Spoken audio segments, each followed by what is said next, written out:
हाय, hello, नमस्कार. कशा आहात सगळेजण? मस्त आहात ना? मी संजीवनी स्वागत करते आपल्या चॅनलवर. श्री स्वामी समर्थ.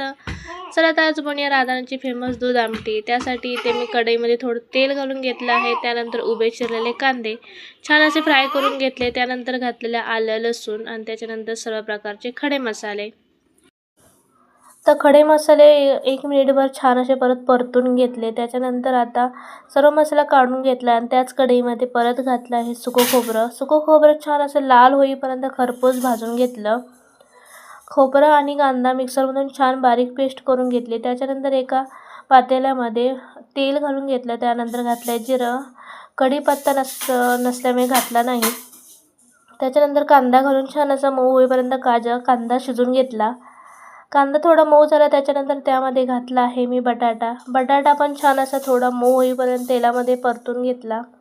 त्याच्यानंतर त्यामध्ये घातली मी हळद पण छान मिक्स करून घेतली आणि त्याच्यानंतर घातला आहे कांदा लसूण मसाला पण छान परतून झाला. त्याच्यानंतर घालणार आहे मी ओला मसाला जो तयार करून घेतला होता तो छान असा परतून घेतला.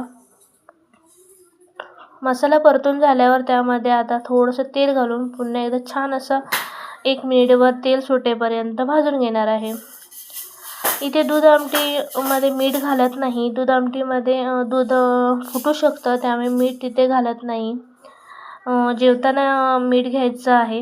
आता छान असा मसाला भाजला होता, तेल सुटलं होतं. त्याच्यानंतर इथे घातलं आहे मी दूध पिशवी असंच घातलं आहे. कच्चं दूध तापवलं नाही.